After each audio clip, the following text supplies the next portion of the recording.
महाजर कौमी मूवमेंट के चेयरमैन आफाक अहमद साहब के हवाले से एक ख़बर आई है जनाब, और खुशखबरी भी कह लीजिए। आफाक अहमद साहब डंपर जलाने और इश्तियाल अंगेज़ी के जो केसेस थे उनके ऊपर, उसमें हो गए हैं वो बरी। अच्छा, ये जो केसेस हैं कराची की इंसदाद दहशतगर्दी की अदालत ने डंपर जलाने और इश्तियाल अंगेज़ी के मुकदमे में आफाक अहमद साहब को कर दिया जी बरी। और वाज़ेह है कि आफाक अहमद के ख़िलाफ़ लांडी पुलिस ने मुकदमा दर्ज किया था और लांडी में टैंकर चलाने के केस में गवाहान अपने बयानात से मुकर गए थे। पहली बात। अच्छा, प्रोसिक्यूशन ने अदालत को बताया था कि आफाक अहमद ऑडियो मैसेज में कारकुनान को उकसाने की कोशिश कर रहे थे और आफाक अहमद की ईमा पर टैंकर नजर आतिश हुआ था। कंटेनर से चीनी की बोरियां भी चोरी हुई थी। मुलजिमान ने तस्लीम भी किया कि टैंकर जलाने की हिदायत आफाक अहमद ने दी। मुलजिमान ने तस्लीम किया था। आफाक अहमद दीगर के खिलाफ लांडी थाने में मुकदमा दर्ज है, जबकि मुद्दई मुकदमा दानिश समेत 3 गवाहों ने गवाही में आफाक अहमद को शनाख्त करने से इनकार कर दिया था। अदालत में मुकई मुकदमा दानिश समेत 3 गवाह पुलिस को दिए गए बयान से मुकर गए। सर, जो मुहिम चला रहे थे डंपर के हवाले से आफाक अहमद साहब, जब ये उनके खिलाफ मुकदमा दर्ज हुए थे, बिलाखिर जो ख़त्म हो गया, आज बरी कर दिया गया उनको। लेकिन पहले तो इस पर थोड़ा तबसरा कर दीजिए, फिर नेक्स्ट में आफाक अहमद साहब के हवाले से बात करता हूँ।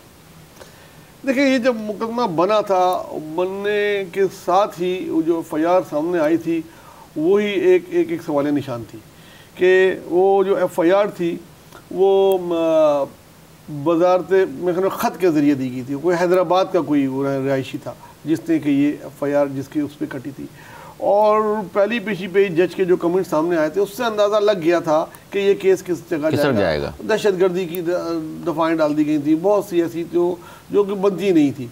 और उसके बाद जो है 4-5 महीने इस तरह केस दर्ज कैसे हो जाते हैं? बस उस वक्त की ज़रूरत होती होगी, इसलिए बन जाते हैं कि कोई हीट इतनी हो जाती है। पार्टी की हुकूमत ने कराया था, आप समझते हैं? देखिए, वो और तो इधर कोई नून लीग की हुकूमत तो नहीं है ना, उन्हीं की थी तो जाहिर सी बात है वही करेंगे।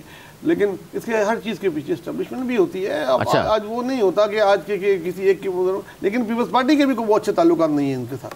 आपस में बहुत हार्ड फीलिंग थी, ख़ास तौर से इस मसले को लेके।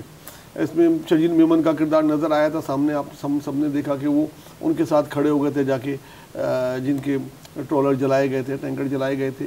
और इस तरफ अपना MQM महाजर कौमी मूवमेंट खड़ी हुई थी, जो लोग मर रहे थे शहर में उनके साथ। तो उसके बाद काफ़ी पुलों से पानी गुजर गया, उनकी मुलाकात भी हो गई उनसे, उनके घर पे आए, उनका वक्त मिलके भी गया टैंकर एसोसिएशन का, और उसके बाद काफ़ी अच्छे बयानात भी एक दूसरे के आए, और टाइम गुजर गया। और टाइम गुजरने के साथ साथ बहुत सी चीज़ें चेंज हो जाती हैं और वो आज बरी हो गए। और ये एक तीसरे फरीक हैं शहर के, MQM की अगर बात करें कराची की शहर की सियासत की, तो ये तीसरे हैं। अच्छा, इनके बाद शायद कारकुनान इतने नहीं हो, लेकिन ये लीडर सब, अगर आप पूछे ना कद सबसे बड़ा किसका है, तो कद सबसे बड़ा इनका है, आफाक अहमद का। और बड़ी कोशिशें शायद मादी में हुई हो इनको मिलाने की।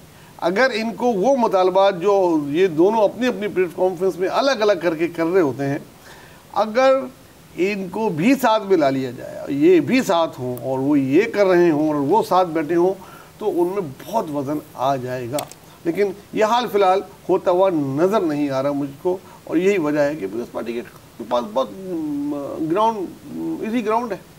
तो अच्छा, आफाक अहमद साहब ने ज़ाहिर डंपर के हवाले से बड़ी आवाज़ें उठाई, और मुख्तलिफ ज़ाहिर और भी चीज़ें हैं जिनमें आवाज़ बुलंद वक्तन वो करते रहते हैं। और आहिस्ता आहिस्ता हम देख रहे हैं कराची में वो एक डिस्ट्रिक्ट, दूसरे डिस्ट्रिक्ट, तीसरे डिस्ट्रिक्ट, इस तरह आहिस्ते आहिस्ते आहिस्ते मुसलसल अपनी सरगर्मियाँ बढ़ाते चले जा रहे हैं। आपको क्या लगता है सर कि ये जो आने वाला बल्दियाती इलेक्शन है, इससे कबल आफाक अहमद साहब कराची और सिंध के शहरी इलाकों में वो पोजीशन हासिल कर लेंगे कि जो दूसरी MQM के लिए थ्रेट होगा कि जनाब अब इस बल्दियाती इंतखाबात में इनकी सीटें भी होंगी? देखिए, ये पहली दफ़ा ख्याल आया मेरे ख्याल में आफाक साहब को उस वक्त जिस वक्त MQM ने 11th आवर में बाइकाट कर दिया। उस वक्त तक महाजर कौमी मूवमेंट की कोई तैयारी नहीं थी इलेक्शन की। उन्होंने सोचा कि अगर हम लड़ रहे होते तो वो वोट जो नहीं पड़े, लोग घरों में रहे, तो वो शायद हम ले लेते तो आ जाते। तो इस बार उन्होंने पहले से तैयारी शुरू कर दी। मेरे ख्याल में अगर किसी जमात ने इस वक्त बल्दियाती इलेक्शन की तैयारी करना शुरू कर दी है तो वो मेरी इत्तलात के मुताबिक महाजर कौमी मूवमेंट है। उन्होंने स्टार्ट कर दी है उसकी तैयारियाँ। अब उनकी नज़र किस तरफ है, उनके क्या, तो इसमें आप नहीं समझते अगर अलग अलग इलेक्शन लड़ेगी ये वाली MQM और आफाक भाई वाली MQM, तो फिर वोट तो कटेगा जिस तरह आप कह रहे हैं, फिर पीपल्स पार्टी को फ़ायदा होगा, PTI को होगा, जमात इस्लामी को होगा? कोई डाउट नहीं है इसमें। ये तो सिंपल इलेक्शन का रूल है। जितने क्या आपको नजर आता है दोनों MQM इलेक्शन के हवाले से ताक़त कर सकती हैं? देखिए, तीनों इनको मैं तो बोलूँगा इस वक्त, बज़ाहिर तो इस वक्त 3 वो है। अगर तीसरी कौन सी बता रहे हैं? एक मुस्तफ़ा कमाल अनीस राम खानी की है, एक उधर से फारूक सत्तार और खालिद मकबूल इन लोगों की है, तीसरी आफाक साहब की है। अगर ये तीनों अपने अलग अलग उम्मीदवार खड़े करेंगे तो सेंट्रल में फ़ायदा जमात इस्लामी को होगा, बाकी डिस्ट्रिक्ट में फ़ायदा पीपल्स पार्टी को होगा। लंदन ग्रुप का माइनस कर रहे हैं, वो तो इलेक्शन की इजाज़त कहाँ है, वो इलेक्शन में हिस्सा ले सकते हैं। लेकिन वो अपना वजन किसी पलड़े में डालें तो आपको लगता है कोई फ़र्क पड़ जाएगा? और वो अपना वजन किसी पलड़े में डालेंगे तो बड़े वजनी हैं वो तो उनके वजन से उम्मीदवारी ना गिर जाए। बहरहाल ये जहाँ तक वोटों का ताल्लुक है मसला भी है, तो बहुत भारी फ़र्क आ जाएगा, बहुत भारी फ़र्क आ जाएगा, इसमें कोई शक नहीं है। कराची की ग्राउंड हम यहीं रहते हैं, इसी शहर में, हमें पता है फिर वोटों का बड़ा फ़र्क आ जाएगा। लेकिन ये चीज़ भी मुझे होती नज़र नहीं आ रही है, इस तरह नहीं हो सकता उनका वजन इतना है कि कोई बर्दाश्त नहीं कर सकता